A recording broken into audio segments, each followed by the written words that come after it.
نحمده ونصلي على رسوله الكريم اما بعد فاعوذ بالله من الشيطان الرجيم بسم الله الرحمن الرحيم رب اشرح لي صدري ويسر لي امري واحلل عقدة من لساني يفقهوا قولي۔ السلام علیکم ورحمۃ اللہ وبرکاتہ۔ ناظرین، پروگرام دعا کیجیے کے ساتھ آپ کی خدمت میں حاضر ہیں۔ آج ہم انشاءاللہ استخارے اور خیر پانے کی دعاؤں کے بارے میں گفتگو کریں گے۔ ساری خیر کا مالک اللہ ہے۔ جو بھی نعمتیں ہمارے پاس ہیں وہ سب اللہ سبحانہ وتعالی ہی کی طرف سے ہیں۔ اسی کے لیے ہے حمد و ثنا، اسی کی ہے تعریف اور اسی کے لیے ہے شکر۔ اور ہم مزید اپنی زندگی میں جو بھی خیر چاہتے ہیں اس کے لیے بھی ہمیں اسی کی طرف رجوع کرنا ہے، اور رجوع کرنے سے پہلے اللہ تعالیٰ کی حمد و ثنا اور درود شریف پڑھنا نہیں بھولیے۔ استخارہ کیا ہے؟ استخارہ عربی زبان کا لفظ ہے جس کا معنی ہوتا ہے خیر طلب کرنا، بھلائی حاصل کرنا۔ تو استخارے میں دراصل ہم انسان اللہ سبحانہ وتعالیٰ سے خیر و بھلائی کا سوال کرتے ہیں۔ اس کی تفصیلات آگے آئیں گی، لیکن جہاں تک خیر حاصل کرنے کا تعلق ہے تو ہم میں سے ہر شخص اپنے رب کا محتاج ہے۔ اپنی ہر ضرورت میں اسے اپنے رب ہی کی طرف رجوع کرنا چاہیے۔ موسیٰ علیہ السلام جب مدین گئے اور ایک درخت کے سائے کے نیچے جا کر بیٹھے جہاں وہ کسی کو نہیں جانتے تھے، اس وقت وہ بھوکے پیاسے بھی تھے اور ایک پناہ کی تلاش میں بھی تھے۔ وہ دشمن کے خوف سے بھاگے تھے، لہٰذا انہیں امن بھی چاہیے تھا۔ تو ایسے میں انہوں نے اپنے رب کو پکارا اور دعا کی، رب انی لما انزلت الی من خیر فقیر۔ اے میرے رب، جو بھی خیر تو نازل کر دے، جو بھی بھلائی تو اس وقت مجھے عطا کر دے، میں اس کا محتاج ہوں، مجھے اس کی ضرورت ہے۔ اور پھر اللہ سبحانہ وتعالیٰ نے ان کی تمام ضروریات پوری کر دی۔ پھر اسی طرح اللہ تعالیٰ تمام انسانوں کو مخاطب کر کے فرماتے ہیں قرآن مجید میں، يا أيها الناس أنتم الفقراء إلى الله والله هو الغني الحميد۔ اے لوگو، تم سب اللہ کے محتاج ہو اور اللہ بے نیاز تعریف والا ہے۔ لہٰذا ہم سب انسان اللہ سبحانہ وتعالیٰ کی طرف سے ملنے والی خیر کے محتاج ہیں۔ اور پھر اللہ سبحانہ وتعالیٰ کا مومن کے بارے میں جو بھی فیصلہ ہوتا ہے وہ اس پر راضی ہوتا ہے اور وہ اس کے حق میں خیر ہی خیر ہوتا ہے۔ انس رضی اللہ عنہ سے مروی ہے کہ میں نے نبی صلی اللہ علیہ وسلم کو یہ فرماتے ہوئے سنا کہ مجھے تو مومن پر تعجب ہوتا ہے کہ اللہ اس کے لیے جو فیصلہ بھی فرماتا ہے وہ اس کے حق میں بہتر ہی ہوتا ہے۔ ایک اور حدیث میں آتا ہے، نبی صلی اللہ علیہ وسلم نے فرمایا، مجھے تو مومن کے معاملے پر تعجب ہوتا ہے کہ اس کے معاملے میں سراسر خیر ہی خیر ہے، یعنی مومن کی ہر حالت خیر والی ہے، اور یہ سعادت مومن کے علاوہ کسی کو حاصل نہیں کہ اگر اسے کوئی بھلائی حاصل ہوتی ہے تو وہ شکر کرتا ہے جو کہ اس کے لیے خیر ہے، اور اگر اسے کوئی تکلیف پہنچتی ہے تو وہ صبر کرتا ہے اور یہ بھی اس کے لیے خیر ہے۔ یعنی اچھا حال ہو یا تکلیف دہ حال ہو، دونوں حالتوں میں مومن کا رویہ مثبت ہوتا ہے۔ نعمت ملنے پر وہ اکڑتا نہیں اور تکلیف آنے پر وہ بلبلاتا نہیں، بلکہ اللہ سبحانہ وتعالیٰ کی رضا پر راضی رہتا ہے اور صبر سے اپنے وقت کو گزارتا ہے۔ بہرحال آج چونکہ ہمارا موضوع استخارہ ہے تو ہمیں سب سے پہلے اس کی حقیقت سمجھنی چاہیے کہ استخارہ کیا ہوتا ہے، کب کیا جاتا ہے، کیوں کیا جاتا ہے، اور اس میں مومن کے لیے کیا فائدے ہیں۔ استخارہ عربی زبان کا لفظ ہے جس کا مطلب ہوتا ہے خیر چاہنا، بھلائی مانگنا۔ اس میں انسان اللہ سبحانہ وتعالیٰ سے دعا کرتا ہے، وہ مسنون دعا جو نبی صلی اللہ علیہ وسلم نے سکھائی، اور اس کے ذریعے اللہ تعالیٰ سے خیر و بھلائی چاہتا ہے۔ اور اس میں کہتا کیا ہے کہ اے اللہ، اگر فلاں کام میری دنیا اور آخرت کے لیے بہتر ہے تو اسے میرے مقدر کر دے، کیونکہ کامل قدرت صرف تجھی کو حاصل ہے۔ اور اگر یہ کام میری دنیا اور آخرت کے اعتبار سے اچھا نہیں تو تو اس کو مجھ سے پھیر دے اور مجھے اس سے پھیر دے۔ سوال یہ پیدا ہوتا ہے کہ انسان کو اس دعا کی کیا ضرورت ہے یا استخارہ کرنے کی کیا ضرورت ہے؟ تو سب سے پہلی بات تو یہ کہ انسان کمزور پیدا کیا گیا ہے۔ قرآن مجید میں آتا ہے خلق الانسان ضعیفا، کہ انسان کمزور پیدا کیا گیا ہے، اور پھر یہ کہ انسان محتاج ہے، وہ اپنی زندگی کے ہر فیصلے میں اللہ سبحانہ و تعالیٰ سے رہنمائی کا محتاج ہے۔ انسان صرف کھانے پینے کا محتاج نہیں، اپنے فیصلوں میں بہترین رہنمائی کا بھی محتاج ہے۔ پھر یہ ہے کہ انسان چاہتا یہ ہے کہ اپنی آخرت کو مد نظر رکھ کر دنیا کے کاموں میں فیصلے کرے، تاکہ وہ چیز جو صرف اس کی دنیا نہیں اس کی آخرت کو بھی بہتر بنائے، اس چیز کو اختیار کرے تاکہ وہ اس کے لیے ہمیشہ ہمیشہ کی خوش قسمتی کا ذریعہ بنے۔ اور انسان اپنے مستقبل کے بارے میں نہیں جانتا، کسی بھی کام کے انجام کے بارے میں نہیں جانتا کہ وہ کیا ہوگا، اس لیے وہ اللہ تعالیٰ سے استخارہ کی دعا کرتا ہے۔ پھر اسی طرح انسان یہ بھی سمجھتا ہے کہ فیصلے تو حق کے ساتھ اللہ تعالیٰ ہی کرتا ہے، لہٰذا وہ اپنی کوشش کرنے کے بعد جب اللہ تعالیٰ سے دعا کرتا ہے کہ اب میرے حق میں تو بہتر فیصلہ فرما اور مجھے صحیح رہنمائی فرما، تو یہ بندے کے لیے انتہائی اطمینان کا باعث ہوتی ہے۔ انسان چونکہ جلد باز ہے، بعض اوقات انسان کے اوپر اس کے نفس کی خواہشات غالب آ جاتی ہیں، بعض اوقات انسان کسی چیز کو جلد حاصل کرنے کی کوشش کرتا ہے، خواہ وہ طریقہ غلطی کیوں نہ ہو، اور اس طرح وہ اپنے انجام کے اعتبار سے ایک خطرناک غلطی کر بیٹھتا ہے۔ تو جب انسان صبر سے کام لیتا ہے، سوچ سمجھ کر فیصلہ کرتا ہے، اور کسی بھی اہم کام میں فیصلہ کرنے سے پہلے اللہ تعالیٰ سے دعا کر لیتا ہے، تو اس کے اس تمام عمل میں خیر پیدا ہو جاتی ہے۔ اور سب سے بڑی بات یہ کہ نبی صلی اللہ علیہ وسلم نے صحابہ کو خود استخارے کی تعلیم دی ہے اور اس کا طریقہ سکھایا ہے۔ آپ صلی اللہ علیہ وسلم استخارہ میں پڑھی جانے والی دعا کی باقاعدہ تعلیم دیتے تھے، جیسے قرآن مجید کی کوئی سورت سکھائی جاتی ہے۔ اس سلسلے میں جابر بن عبداللہ کی روایت ہے کہ رسول اللہ صلی اللہ علیہ وسلم ہمیں اپنے تمام معاملات یعنی اہم معاملات میں استخارہ کرنے کی اسی طرح تعلیم دیتے تھے جس طرح قرآن کی کوئی سورت سکھلاتے۔ یعنی استخارے کے چونکہ فائدے بہت زیادہ ہیں، اس لیے نبی صلی اللہ علیہ وسلم نے اس کے لیے بہت اہتمام فرمایا۔ جیسے قرآن مجید پڑھنے، سمجھنے اور اس پر عمل کرنے کے فائدے ہی فائدے ہیں، اسی طرح استخارہ کرنے میں بھی بہت سے فائدے پنہاں ہیں۔ اسی طرح اس لیے نبی صلی اللہ علیہ وسلم نے اس کو بہت زیادہ اہمیت دی۔ اور ویسے بھی یہ ہے کہ استخارہ انسان کو شرمندگی سے بچانے کا سبب بنتا ہے۔ امام ابن تیمیہ کہتے ہیں جو آدمی اللہ سے خیر طلب کرے، مخلوق سے مشورہ کرے اور اپنے کام میں ثابت قدمی اختیار کرے، اسے کبھی بھی شرمندگی کا سامنا نہیں کرنا پڑتا۔ تو استخارے کی مسنون دعا جو ہمیں سکھائی گئی وہ یہ ہے: اللہم انی استخیرک بعلمک واستقدرک بقدرتک واسألک من فضلک العظیم فإنک تقدر ولا اقدر وتعلم ولا اعلم وانت علام الغیوب اللہم ان کنت تعلم ان هذا الامر خیر لی فی دینی ومعاشی وعاقبت امری او قال فی عاجل امری وآجلہ فاقدرہ لی وان کنت تعلم ان هذا الامر شر لی فی دینی ومعاشی وعاقبت امری او قال فی عاجل امری وآجلہ فاصرف عنی واصرفنی عنہ واقدر لی الخیر حیث کان ثم ردنی بہ۔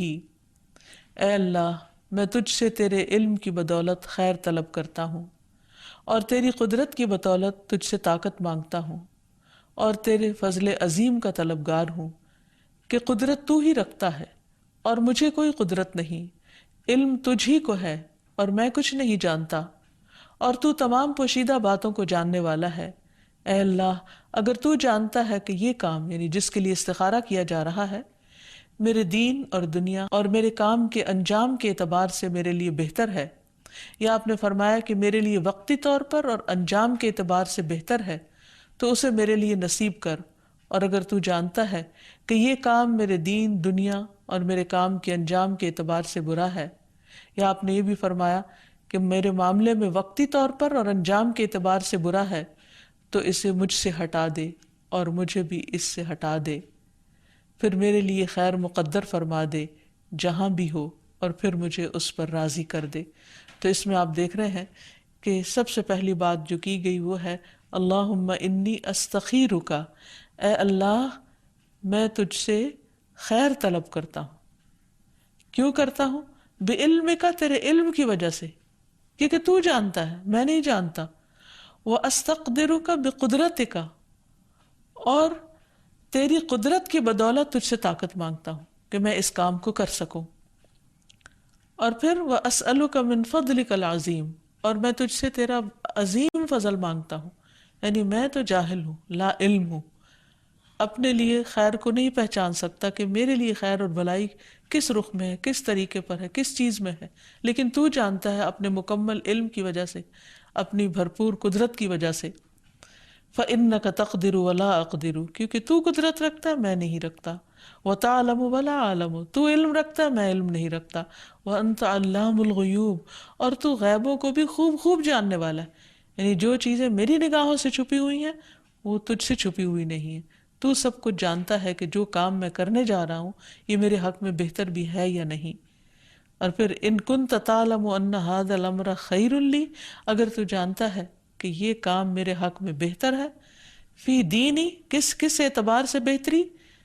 فی دینی، میرے دین میں، و معاشی، اور میرے معاش میں، کام کاروبار میں، وعاقبت امری، اور میرے کام کے انجام میں، یعنی دنیا میں بھی اور آخرت میں بھی یہ کام جو میں کر رہا ہوں اس کا انجام اچھا ہوگا، یا یہ کہ وقتی طور پر، عارضی طور پر، ابھی بھی اور بعد میں بھی، یعنی آخرت میں بھی یہ چیز میرے حق میں بہتر ثابت ہوگی، فقدرہ لی، تو اسے میرے مقدر کر دے، یعنی میرے لیے پھر آسان کر دے کہ میں اس کو کر جاؤں، یا وہ میری قسمت میں کر دے۔ اور اگر یہ سب کچھ میرے حق میں برا ہے، کیونکہ میں تو نہیں جانتا کہ اچھا یا نہیں، کیونکہ قرآن مجید سے ہمیں یہ پتہ چلتا ہے، اللہ تعالیٰ فرماتے ہیں عسیٰ ان تحبوا شیئا وہو شر لکم، ہو سکتا ہے ایک چیز سے تم محبت رکھتے ہو اور وہی چیز تمہارے حق میں بری ہو، وعسیٰ ان تکرہوا شیئا ویجعل اللہ فیہ خیرا کثیرا، اور ہو سکتا ہے ایک چیز کو تم ناپسند کرتے ہو اور اللہ تعالیٰ اسی میں بہت بڑی بھلائی رکھ دے۔ انسان کی نگاہ کوتاہ ہے، انسان کی عقل محدود ہے، انسان کا علم محدود ہے، اس لیے وہ اپنے بارے میں خود صحیح طور پر فیصلہ نہیں کر پاتا۔ اسی لیے انسان دنیا کے معاملات میں انسانوں کے پاس بھی مشورہ کرنے کے لیے اسی لیے جاتا ہے، اور ان سے مشورہ کرتا ہے جو علم میں اس سے زیادہ بہتر ہوتے ہیں، یا اس خاص چیز کے بارے میں زیادہ جانتے ہوتے ہیں جس موضوع پر وہ مشورہ کرنا چاہتا ہے۔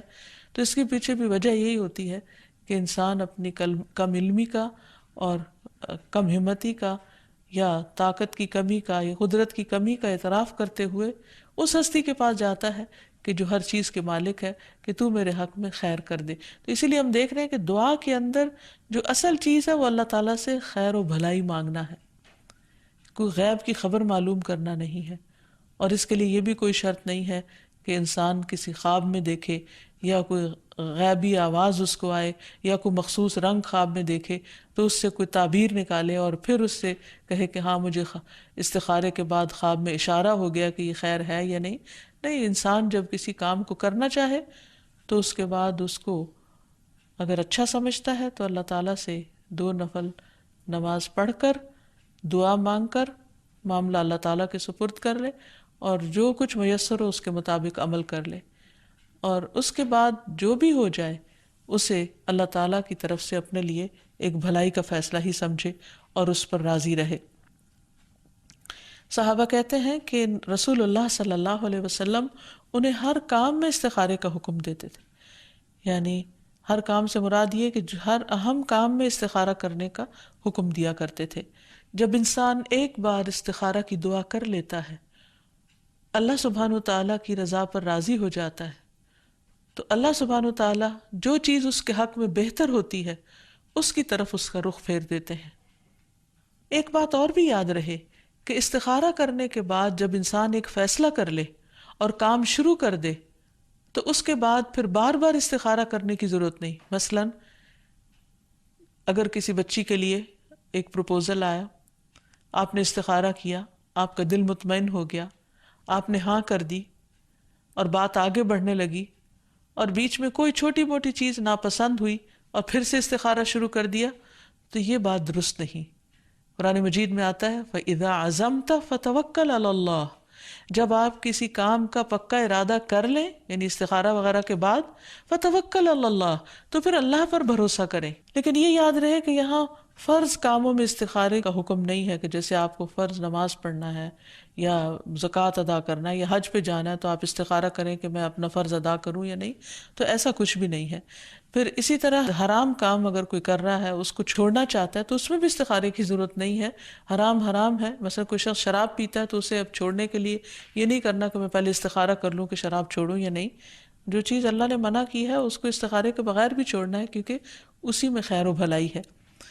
اصل چیز یہ ہے کہ عام روزمرہ زندگی کے دینی یا دنیاوی امور میں جہاں انسان کو تردد ہوتا ہے یا اہم فیصلے ہوتے ہیں، وہاں استخارہ کرنا چاہیے. مثلا شادی وغیرہ یا کوئی کاروبار کا ارادہ ہے یا کسی نئی جاب کا ارادہ ہے، تو ایسے موقع پر انسان کو استخارہ کرنا چاہیے اور اپنے تردد کو دور کر دینا چاہیے اور اللہ تعالیٰ پر پھر بھروسہ کرنا چاہیے.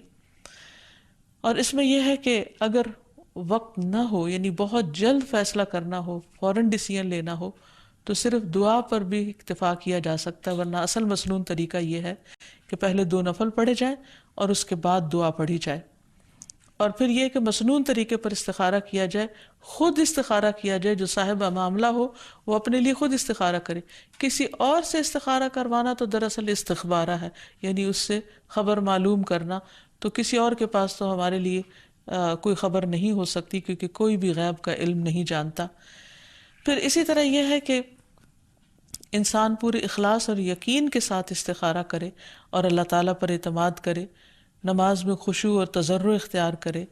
اور یہ نماز فرض نماز کے علاوہ ہوگی، یہ نہیں کہ فرض نماز کے بعد انسان کہے کہ یہ استخارے کی نماز ہے اور اسی میں ہی دعا پڑھ لی جائے. ہاں، اشد ضرورت کے وقت الگ سے دعا پڑھی جا سکتی ہے، ورنہ اصل طریقہ یہی ہے کہ نفل کے ساتھ دعا پڑھی جائے. جب استخارہ کر لے انسان تو اس کے بعد پھر اللہ پر بھروسہ کرے اور اللہ تعالیٰ پر توکل کرتے ہوئے اپنے کام جاری رکھے. پھر بعض اوقات یہ سوال ذہن میں آتا ہے کہ کیا استخارہ ایک بار کرنا کافی ہے یا ایک سے زائد بار بھی کیا جائے؟ تو اس میں یہ ہے کہ انسان ایک دفعہ کرنا بھی اس کے لیے کافی ہے، لیکن اگر وہ ایک سے زیادہ بار بھی کرنا چاہے تو یہ نوافل ہے، نوافل کے پڑھنے میں کوئی حرج نہیں ہے. استخارے کے سلسلے میں یہ بھی یاد رہے کہ اگر ایک کام میں بہت سے لوگ شریک ہیں تو وہ سب کے سب استخارہ کریں گے، اور استخارہ کروانے کے لیے کسی کاہن یا نجومی کے پاس جانے کی ضرورت نہیں ہے یا کسی خاص دینی بزرگ کے پاس جانے کی ضرورت نہیں ہے. ہر انسان کا اللہ سبحانہ وتعالیٰ کے ساتھ براہ راست تعلق ہونا چاہیے، کیونکہ ہم سب اللہ کی مخلوق ہیں. اور نبی صلی اللہ علیہ وسلم نے کبھی بھی لوگوں کو یہ نہیں کہا کہ آپ میرے پاس آؤ میں تمہارا استخارہ کر کے دیتا ہوں، بلکہ ہر ایک کو دعا سکھائی اور ہر ایک اپنے لیے خود استخارہ کرے. اور پھر یہ ہے کہ بعض اوقات یہ بھی ہوتا ہے کہ استخارہ کرنے کے باوجود جو ہم کام کرتے ہیں اس میں وہ فائدہ نہیں ہوتا، تو پھر وہ حدیث یاد رکھے کہ مومن کے ہر فیصلے میں خیر ہے. اگر اسے کوئی تکلیف بھی پہنچ جاتی ہے اور اس پر وہ صبر کرتا ہے تو اس کے لیے اجر ہے. ایک چیز بظاہر شر نظر آتی ہے لیکن حقیقت میں وہ باطن میں ہمارے لیے خیر ہوتی ہے. تو چیزوں کو ان کے اصل انجام کے لحاظ سے دیکھنا چاہیے. وقتی طور پر کیا ہوا کیا نہیں، فائدہ ہوا یا نقصان ہوا، اس اعتبار سے نہیں. ہو سکتا ہے ایک چیز دنیا میں ہمیں بہت فائدے کی نہ نظر آ رہی ہو، لیکن آخرت کے اعتبار سے وہ ہمارے لیے بہت فائدے کی ہو. تو مومن تو ہمیشہ اس بات پر یقین رکھتا ہے کہ اس کے رب کا ہر فیصلہ اس کے لیے خیر والا فیصلہ ہے، کیونکہ اللہ تعالیٰ اپنے بندوں پر نہ ظلم کرتا ہے اور نہ ان کے ساتھ شر کا ارادہ کرتا ہے. اسی طرح زندگی کے اور معاملات میں جو خیر کی دعائیں انسان مانگ سکتا ہے، تو چند ایک مسنون دعائیں یہ ہیں. ایک تو یہ کہ انسان یہ یقین رکھ کے دعا کرے کہ ساری خیر اللہ کے ہاتھ میں ہے. جیسے ایک حدیث میں آتا ہے وَالْخَيْرُ كُلُّهُ فِي يَدَيْكَ وَالشَّرُّ لَيْسَ إِلَيْكَ، اور ساری بھلائیاں تیرے ہاتھ میں ہیں اور شر کی نسبت تیری طرف نہیں ہے. تو سب سے پہلے تو موسیٰ علیہ السلام کی دعا انسان کثرت سے کرتا رہے پھر اسی طرح ایک اور دعا ہے، اللہم انی اسألک من الخیر کلہ عاجلہ و آجلہ ما علمت منہ وما لم اعلم، اللہم انی اسألک من خیر ما سألک عبدک و نبیک محمد صلی اللہ علیہ وسلم واعوذ بک من شر ما عاذ منہ عبدک و نبیک، اللہم انی اسألک الجنۃ وما قرب الیہا من قول او عمل واسألک ان تجعل کل قضاء قضیتہ لی خیرا۔ اے اللہ، میں تجھ سے ہر خیر کا سوال کرتا ہوں، خواہ وہ فوری ہو یا تاخیر سے، میں اسے جانتا ہوں یا نہیں جانتا۔ اے اللہ، میں تجھ سے ہر اس خیر کا سوال کرتا ہوں جس کا سوال تجھ سے تیرے بندے اور تیرے نبی محمد صلی اللہ علیہ وسلم نے کیا ہے، اور ہر اس چیز کے شر سے تیری پناہ میں آتا ہوں جس سے تیرے بندے اور تیرے نبی نے پناہ مانگی ہو۔ اے اللہ، میں تجھ سے جنت اور اس کے قریب کر دینے والے ہر قول اور عمل کا سوال کرتا ہوں، اور جہنم اور اس کے قریب کر دینے والے ہر قول اور عمل سے تیری پناہ مانگتا ہوں، اور میں تجھ سے سوال کرتا ہوں کہ تو میرے لیے جو بھی فیصلہ کرے وہ خیر کا فیصلہ فرما۔ پھر اسی طرح کھانے کے بعد مزید خیر کا سوال کرنا۔ رسول اللہ صلی اللہ علیہ وسلم نے فرمایا، جب تم میں سے کوئی کھانا کھائے تو یہ دعا پڑھے، اللہم بارک لنا فیہ واطعمنا خیرا منہ، اے اللہ ہمارے لیے اس میں برکت عطا فرما اور ہمیں اس سے بہتر کھانا کھلا۔ پھر اسی طرح یہ ہے کہ انسان دوسروں کو بھی خیر کی دعا دے، آپ کے ساتھ کوئی بھی احسان اور بھلائی کرے تو اسے کہیے جزاک اللہ خیرا، کہ اللہ آپ کو بہترین بدلہ عطا کرے۔ وآخر دعوانا ان الحمد للہ رب العالمین۔ السلام علیکم ورحمۃ اللہ وبرکاتہ۔